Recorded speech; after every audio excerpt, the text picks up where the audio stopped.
Տիկին Հակոբյան, ես ուզում եի հարցնել երեկվա Ալիևի հայտարարությունների հետ կապված, նախ դուք ինչպես եք գնահատում իր հայտարարությունները եւ ինչու Հայաստանի վարչապետը չի արձագանքում, երբ որ Ալիևը օրինակ հայտարարում է, որ սեպարատիստներին են ճնշել եւ սեպարատիստների հարցերն են, այսպես ասենք, լուծել եւ այդպիսով նաեւ Ադրբեջանի տարածքային ամբողջականությունը վերականգնել։ Գիտեք, որ մենք հյուրընկալել էինք գագաթնաժողովը, այսինքն մենք հյուրընկալ կողմ էինք։ Եվրոպայի խորհրդարանի նախագահը Ռոբերտա Մեցոլան հնարավորություն ունեցավ արձագանքելու, անդրադառնալու հայտարարությանը, եւ եթե կարիք տեսնեինք, այդ պահին արձագանք կլիներ, կամ հետագայում եթե կարիք ունենանք, կարձագանքենք, բայց արձագանքը խորհրդարանի նախագահի կողմից եղավ այն էր, որ խորհրդարանի այլակարգությունը նորմալ է եւ որ կոնսենսուսային է որոշումներն ընդունվում, այնպես որ դրան ավելացնելու այս պահին։ Տիկին Հակոբյան, երբ որ վարչապետը անարձագանք է թողնում, պնդում է, թե այնտեղ սեպարատիստներ են գործել, սա արդյոք չի նշանակում, որ համաձայնում է Ալիևի հետ։ Գիտեք, մենք անընդհատ Ադրբեջանի կողմից հնչող հայտարարություններին, այսպես բուլինգի ենթարկելով Հայաստանի Հանրապետությանը, թե արձագանք եք, կամ ժամանակին էլ հիշում եք, որ ոչ վաղ անցյալում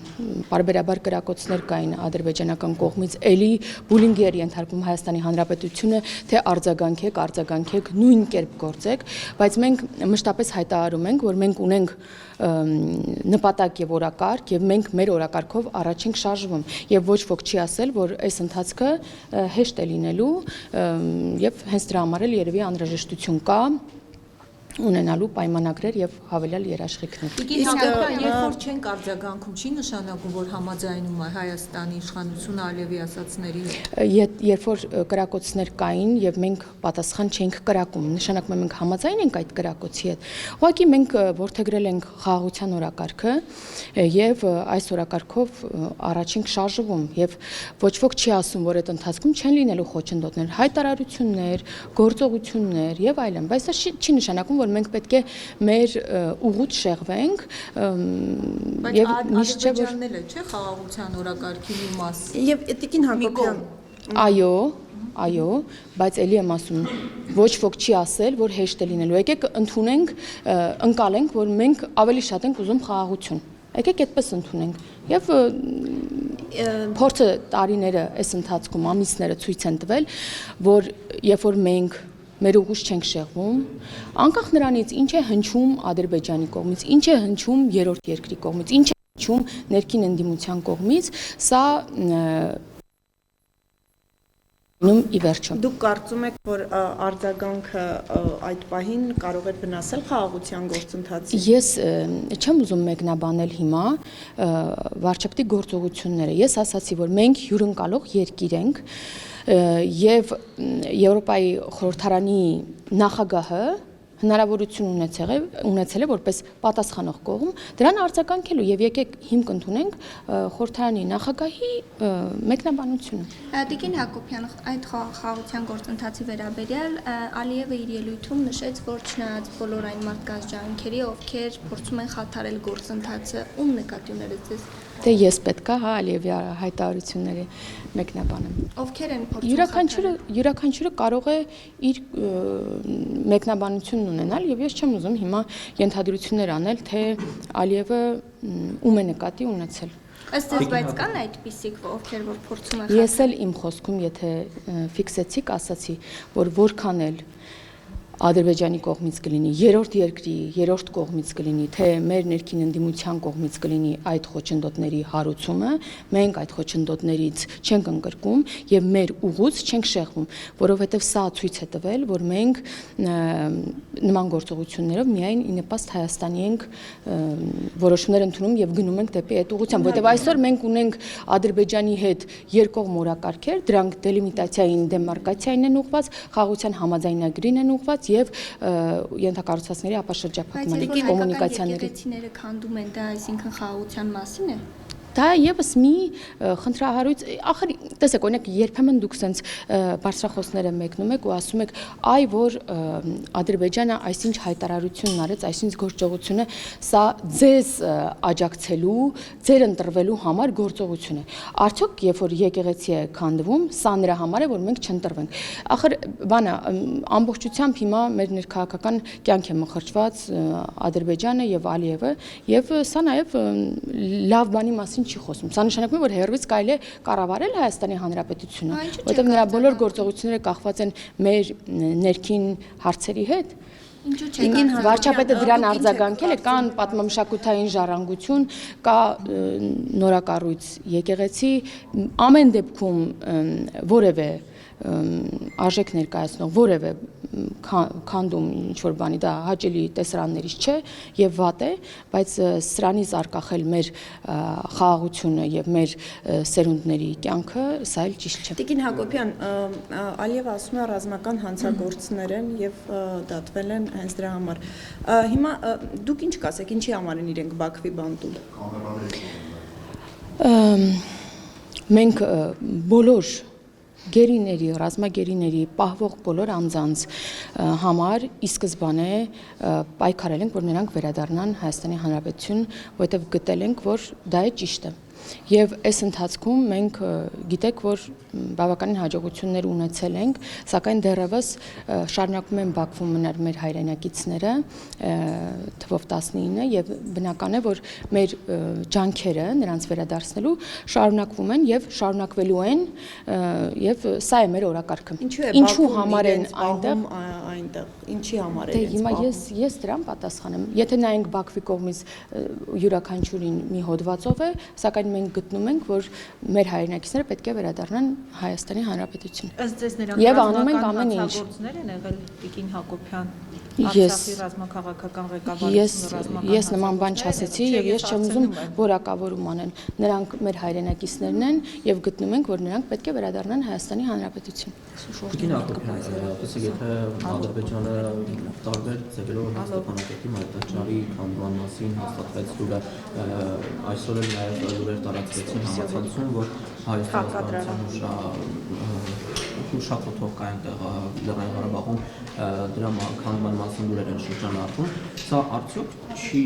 սպառնում խաղաղության օրակարգին, Հայաստանը ինչպես է արձանագրում սա։ Եթե նման դեպքերով արկախենք մեր հարաբերությունների կարգավորումը, ձեր պնդումները եւ տեսլականը ճիշտ դուրս կգա, այսինքն կխաթարվի, կվտանգվի խաղաղության օրակարգը։ Ես բայց առաջարկում եմ մենք կենտրոնանանք Հայաստանի Հանրապետության վրա, դուք գիտեք, որ օրինակ Հայաստանի Հանրապետության ցեղասպանության մեր հուշահամալիրը, թանգարանը վերակառուցվում, ռեստավրացիայի են ենթարկվում, վերականգնվում, ինչը որ համարում էին, որ քանդվում է, չէ, հիշում եք, չէ, որ լացում էին, դոշ էին ծեծում որոշ անհատներ։ Մենք կենտրոնացած ենք մեր հանրապետության վրա, նույն եկեղեցիների մասին խոսենք, բավականին արժեք ներկայացնող, օրինակ, Կիրանցի եկեղեցին, օրինակ, վերականգնվեց եւ դրա համար գումար հատկացվեց պետբյուջեից, վարչապետի որոշմամբ եւ մենք օրերս ներկա եղանք վերահսկողությանը եկեղեցու։ Այսինքն մենք գտնում ենք, որ մենք պետք է կենտրոնանանք Հայաստանի Հանրապետության վրա։ Հիմա շատ ազդեցիկ միջոցառում է տեղի ունենում Հայաստանի Հանրապետությունում, ամբողջ աշխարհի ուշադրությունը մեր հանրապետության վրա է եւ Եվրոպայի սիրտն է դարձել Երևանը, սակայն ձեր արդեն քանի րոպե ձեր բոլոր հարցերը Ալիևն է առանցքում։ Ես ելի եմ ուզում կրկնել, որ այո, Ադրբեջանի հետ մեր հարաբերությունները երևի այս փուլում ամենակարևորներից են եւ պետք է կենտրոնանալ մեր, ինչպես ասացի, համատեղ օրակարգի վրա։ Դա է դելիմիտացիա, դեմարկացիա, կոմունիկացիաների ապաշրջափակում եւ խաղաղության օրակարգ։ Տեսեք, եթե դուք ասում եք, որ օրինակ Հայաստանի վրա են կենտրոնանում, աշխարհի տարբեր երկրներում կա հայկական մշակութային ժառանգություն։ Եթե ինչ-որ մի օր X երկրի ներկայացուցիչները փորձեն քանդել օրինակ ինչ-որ մի երկրում, ոչ Ադրբեջանի կամ Թուրքիայի, հայկական եկեղեցի, այս դեպքում էլի Հայաստանը պիտի լռի։ Ժողովուրդ, վարչապետն էլ հնարավորություն ունեցել է ձեր բոլոր լրատվամիջոցներին այս հարցը պարզաբանել։ Հիմա նորից հարցնում եք, որ ես նորից նույն բանն ասեմ, կա պատմամշակութային ժառանգություն եւ կան կառույցներ նոր կառուցված, սրանք պատկերացրեք տարբեր արժեքներ են։ Պատմամշակութային ժառանգությունը մի քիչ այլ կարգավորում ունի։ Բայց այնտեղ 18-րդ, 19-րդ դարի բաներ են քանդվել Տիկին Հակոբյան։ Ցավալի է եւ այնպես չէ, որ այս ընթացքում նման դեպքերը չեն արժանացել որևէ գնահատականի կամ համապատասխան միջազգային մարմիններում չի բարձրացանվել խնդիրը։ Դա խաղաղություն գնացող պետության ծերագիր է։ Խաղաղություն գնացող պետության ձեռագիր է, օրինակ խաղաղության երկխոսությունը, խաղաղության համաձայնագրի նախաստորագրումը, կոմունիկացիաների ապաշրջափակման շուրջ ուրեմն բանակցություններն ու խոսակցությունը եւ մասնակի ապաշրջափակումը։ 3 ողջ օրը գագաթնաժողովին զուգահեռ բողոքի ակցիաներ էին իրականացվում, օրինակ մի դեպքում ասում է ուզում ենք ցույց տալ ԵՄ պետությունների ղեկավարներին, թե իրականում ինչ է կատարվում Հայաստանում, որ Նիկոլ Փաշինյանը փորձում է այսպես ասած միայն լավ կողմը ցույց տալ, չեն տեսնում, որ Հայաստանում կան քաղբանտարկյալներ, խոսքի ազատության սահմանափակում, այն ինչպես կմեկնաբանեք այդ ակցիան։ Միջազգային կառույցները, Եվրոպայի խորհրդարանը, բոլոր կառույցները եւ բոլոր երկրներն առանձին վերցրած տեղյակ են, թե Հայաստանի Հանրապետությունում ինչ է կատարվում եւ տեղյակ են եղել նաեւ թե ինչ է կատարվել եւ կան բազմաթիվ հենց բանաձևեր ուղղված հենց քաղբանտարկյալների արկայությանը Հայաստանի Հանրապետությունում, օրինակ 2008 թվականին, հա, այսինքն նման կառույցները դիտարկում են պետությունները եւ տալիս են եզրակացություն եւ դիտարկումներում միայն իշխանության ուրեմն կարծիքը հաշվի չեն առնում, նաև ընդդիմության կարծիքն են հաշվի առնում եւ դուք չեք գտնի որևէ զեկույց կամ փաստաթուղթ, որտեղ կա օրինակ քաղբանտարկյալների մասին արկայություն։ Ինչ վերաբերում է մեր տեղական ուրեմն խոսակցություններին, բոլոր այն մարդիկ, որոնք պարզապես քաղաքականությամբ են զբաղվում եւ որևէ գործով են անցնում, նրանք բնավ քաղբանտարկյալ չեն, հա? Այսինքն պետք է գնահատել մարդկանց արարքը, ոչ թե այն, որ եթե քաղաքականությամբ է զբաղվում եւ որևէ գործով է անցնում, ապա նա անպայման քաղբանտարկյալ է։ Նրա հայացքների բերումով հետապնդումն է քաղբանտարկյալ համարվում, ոչ թե միայն այն, որ օրինակ գոյություն ունի, օրինակ Վարդան Ղուկասյան, Գյումրու քաղաքապետ, եւ ուզում եք ասեք, որ նա քաղբանտարկյալ է, կամ մնացած մարդիկ, որոնց անուններն այս օրերին հպարտորեն բարձրաձայնում են, կամ որևէ մի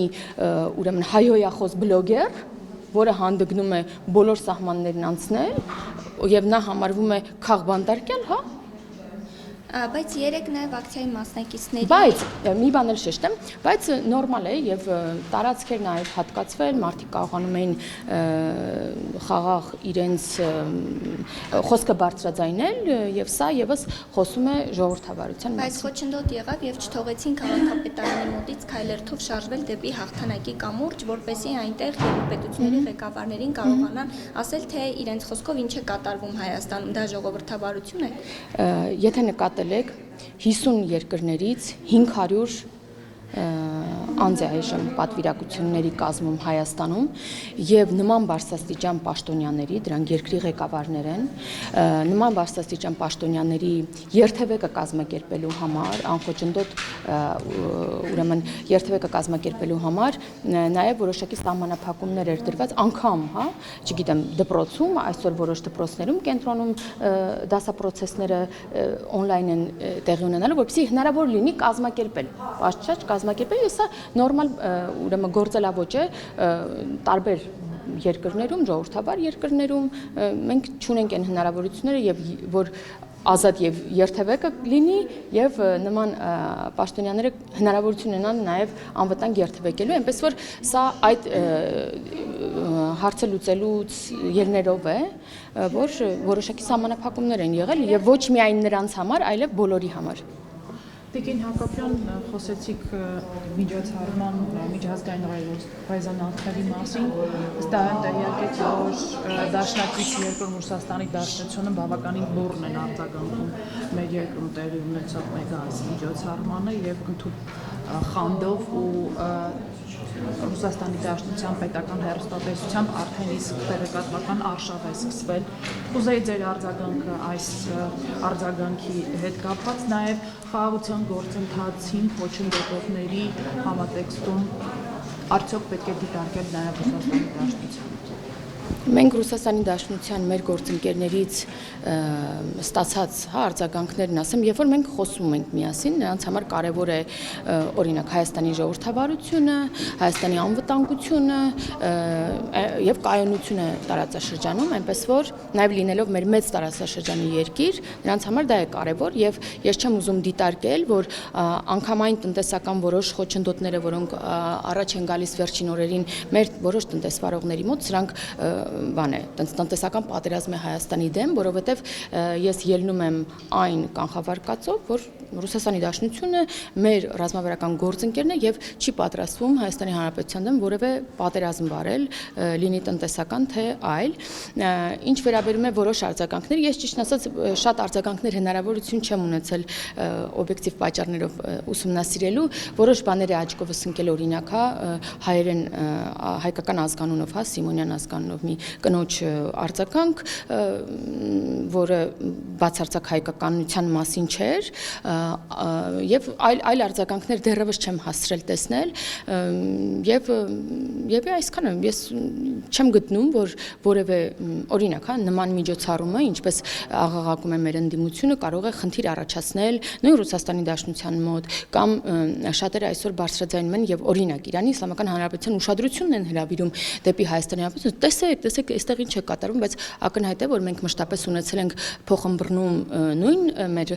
կարևոր հարևան Իրանի Իսլամական Հանրապետության մեր գործընկերների հետ, դրա առհավատ չանել, օրինակ խաղաղապահ առաքելության տեղակայումն է մեր սահմանին, որի հետ կապված եւս մենք ունեցել ենք ըմբռնում։